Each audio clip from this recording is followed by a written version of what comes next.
बुरा वक्त आता है और गुजर जाता है। हर दुख के बाद सुख ज़रूर आता है और हर गम के बाद खुशी। इसलिए कभी भी हौसला और उम्मीद नहीं छोड़नी चाहिए और हमेशा अच्छे वक्त का इंतज़ार करना चाहिए। जंगल में 3 दिन से लगातार बारिश हो रही थी और इस बार माँ चिड़िया कुछ ज़्यादा ही परेशान थी, क्योंकि उसके पास सिर्फ एक ही दाना था जो उसने अपनी बेटी को दे दिया था और अब आगे से कहीं से कोई दाना आने की उम्मीद भी ना थी। स्वीटी चिड़िया के पास एक बकरा भी था जो हमेशा उसके पेड़ के नीचे बंधा रहता और उसका नाम स्वीटू बकरा था। गुड़िया बेटा, बारिश बहुत तेज हो रही है, आप घर में ही बैठे और मैं बाहर से जाकर कहीं से कोई दाना ढूंढ कर लाती। मामा, आप कहाँ से दाना ढूंढेंगी? बाहर तो हर तरफ बारिश ही बारिश है, जगह जगह पानी खड़ा है, आप कैसे ढूंढेंगी दाना? बेटा, मैदान की तरफ जंगल में चावल के चंद दाने थे, मैं वही ढूंढ कर लाती हूँ। और फिर स्वीटी चिड़िया तेज़ बारिश में अपनी परवाह ना करते हुए अपने बच्चे के लिए दाना ढूंढने निकल पड़ती है। फिर स्वीटी चिड़िया उड़ती उड़ती मैदान वाली जगह पर पहुँच जाती है और स्वीटी चिड़िया बहुत परेशान थी। अरे, यहाँ पर तो बहुत ज़्यादा पानी खड़ा है और यहाँ पर तो कहीं से दाना मिलना मुश्किल ही नहीं, नामुमकिन लग रहा है। स्वीटी चिड़िया यूं ही परेशान बैठी थी कि अचानक से बुलबुल उसके पास आती है। स्वीटी चिड़िया, मेरी बात मानो, मैं तो तुमसे कह रही हूँ कि हम अब भी तोते वाले जंगल में चले जाते हैं। मैंने सुना है वहाँ पर बहार आ गई है, हम वहाँ पर बहुत अच्छे से ज़िंदगी गुजार पाएंगे। हाँ हाँ बुलबुल बहन, मैं भी यही सोच रही हूँ। अब इस जंगल में रहना मुश्किल ही नहीं, नामुमकिन होता जा रहा है। फिर बुलबुल वहाँ से चली जाती है और फिर स्वीटी चिड़िया अपने घर की तरफ चली जाती है। गुड़िया बेटी, तैयारी करो, अब हमने यहाँ से निकलना है। कहाँ कहाँ जाना है मामा? बेटा, मेरा एक दोस्त है मिट्ठू तोता, बहुत पुराना दोस्त है मेरा। इस लगातार बारिश में अब हम यहाँ पर और नहीं रह सकते। तुम्हें तो पता है कि यहाँ पर कोई दाना नहीं मिल पा रहा, हमें वहाँ पर जाना होगा, उस जंगल में बहार है। फिर स्वीटी चिड़िया अपनी छोटी सी बेटी गुड़िया को अपने साथ लेकर अपना ज़रूरी सामान लेती है और मिट्ठू तोते के जंगल की तरफ निकल पड़ती है। स्वीटू बकरे, तुमने मेरे साथ ही जाना है, कहीं इधर उधर ना जाना। स्वीटी चिड़िया, क्या उस जंगल में मुझे हरी हरी घास मिलेगी खाने को? हाँ हाँ स्वीटू बकरे, वहाँ पर तुम्हें हरी हरी घास ज़रूर मिलेगी और जंगल के तमाम परिंदे और जानवर मिट्ठू तोते वाले जंगल का ही रुख कर रहे हैं। ठीक है गुड़िया, तुम बहुत छोटी हो, तुम थक जाओगी, तुम मेरे ऊपर बैठ जाओ।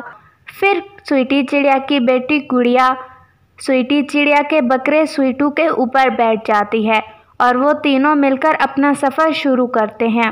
ये सफ़र उनके लिए आसान नहीं था, तेज़ बारिश और अनजान रास्ते, लेकिन फिर भी वो अपना सफ़र जारी रखते हैं। जब सफ़र आधा गुजर जाता है तो वो तीनों बहुत थक जाते हैं और आराम करने के लिए एक जगह पर ठहरते हैं। अब हम यहाँ पर थोड़ी देर आराम करेंगे, ये जगह बहुत अच्छी है। घने दरख्त के नीचे बारिश का पानी भी इतना नहीं रुक रहा और जब हम थोड़ा आराम कर लेंगे तो फिर हम अपना बाकी का सफ़र तय करेंगे। मुझे बहुत भूख लगी है चिड़िया मालकिन, क्या मैं थोड़ा सा घास खाने चली जाऊं? ठीक है स्वीटू बकरे, लेकिन जल्द वापस आना और ज़्यादा दूर ना जाना। फिर स्वीटी चिड़िया का बकरा स्वीटू घास खाने चला जाता है। म्याऊं म्याऊं, हा हा हा हा हा, कितना अच्छा शिकार हाथ लगा है, कितना मज़ा आए इतनी तेज़ बारिश में अगर ये बकरा खाने को मुझे मिल जाए तो। फिर क्या था, वो जंगली काली बिल्ली स्वीटी चिड़िया के बकरे स्वीटू पर हमला करने का सोच रही थी और वो अचानक से उस नन्हे से बकरे पर पीछे से वार कर देती है और वो बकरा बहुत ज़्यादा डर जाता है। बिल्ली बहुत ज़्यादा जालिम थी, वो अपने सख्त पंजों से बकरे को ज़ख्मी कर देती है।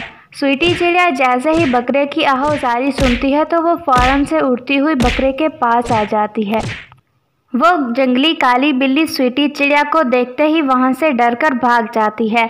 स्वीटी चिड़िया जैसे ही बकरे को देखती है तो उसकी तो टांग जख्मी हो चुकी थी और उससे खून बह रहा था। फिर स्वीटी चिड़िया पास से ही जंगली जड़ी बूटी के पत्ते तोड़कर अपने बकरे की टांग पर लगा देती है। अब मैं ठीक हूँ चिड़िया मालकिन, अब हम अपना अगला सफ़र शुरू करें। मेरे प्यारे बकरे, जब हम दूसरे जंगल पहुँच जाएंगे ना तो मैं तुम्हारी टांग पर पट्टी कर दूंगी। फिर वो तीनों मिलकर अपना अगला सफ़र शुरू करते हैं। अब गुड़िया अपनी मामा के साथ उड़ रही थी और वो आसमान पर तेज़ बारिश में बहुत मुश्किल से उड़ रहे थे, लेकिन उनसे भी ज़्यादा उनके स्वीटू बकरे के लिए चलना बहुत मुश्किल हो गया था। उसकी टांग जख्मी थी और वो चल नहीं पा रहा था। फिर अचानक से स्वीटू बकरा ज़मीन पर गिर जाता है।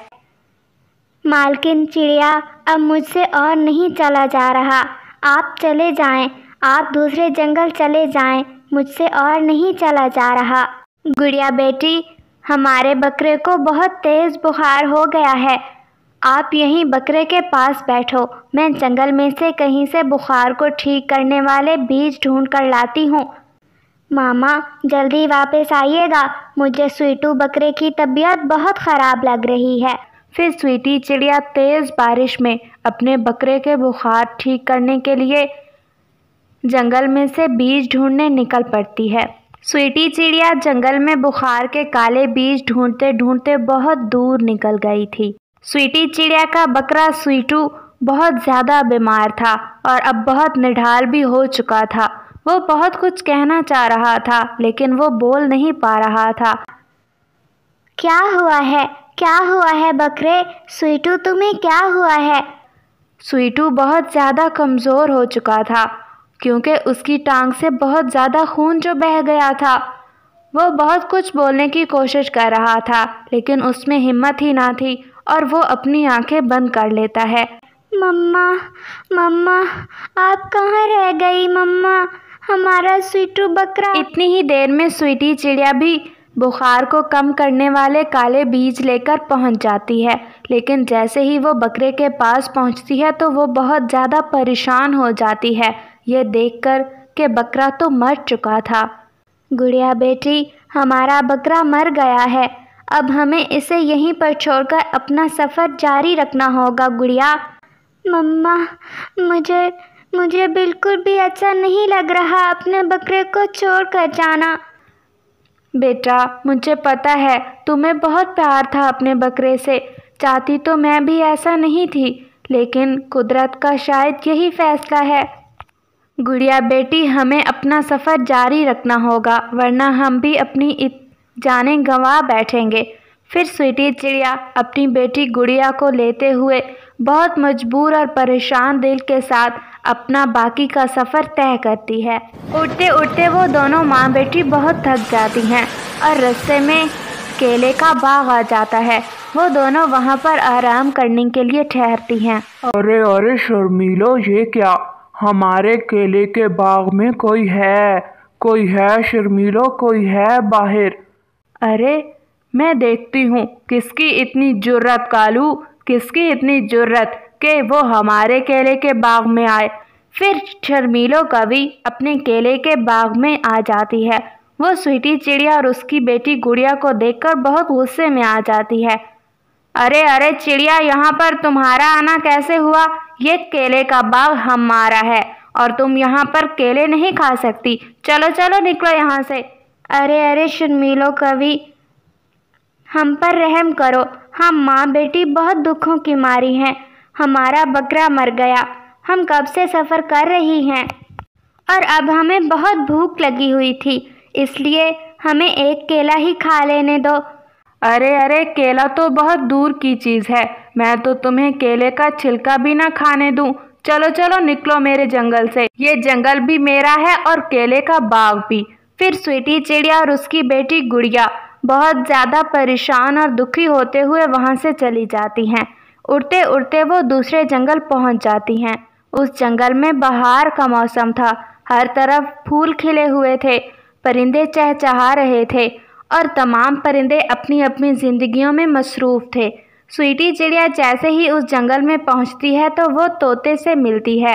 अरे आओ आओ स्वीटी चिड़िया, मैं कब से सुन रहा हूँ कि तुम आ रही हो, लेकिन तुम्हारा सफ़र तो बहुत लंबा हो गया। हाँ हाँ तोते भैया, आपको क्या मालूम हमारे साथ रास्ते में क्या क्या हो गुजरा। फिर स्वीटी चिड़िया मिट्ठू तोते को सारी बात बताती है कि कैसे वो तेज़ बारिश में अपना सफ़र बहुत मुश्किल से तय करके आई है और रास्ते में उसका स्वीटू बकरा भी मर गया। एक काली बिल्ली ने उस पर हमला कर दिया था। फिर क्या था, मिट्ठू तोता चिड़िया का पुराना दोस्त था। वो उसकी तहे दिल से मदद करता है और उसे एक नया घोंसला बना कर देता है, जिसमें स्वीटी चिड़िया और उसकी बेटी बहुत अच्छे से ज़िंदगी गुजारने लगती हैं। माँ, मैं थोड़ी देर खेलने चली जाऊँ? हाँ हाँ बेटी, अब ये जंगल हमारा ही है, तुम जाओ और अच्छे से खेल कर आना, और हाँ बहुत दूर मत जाना। इस तरह स्वीटी चिड़िया अब पुरसकून ज़िंदगी जीने लगी थी।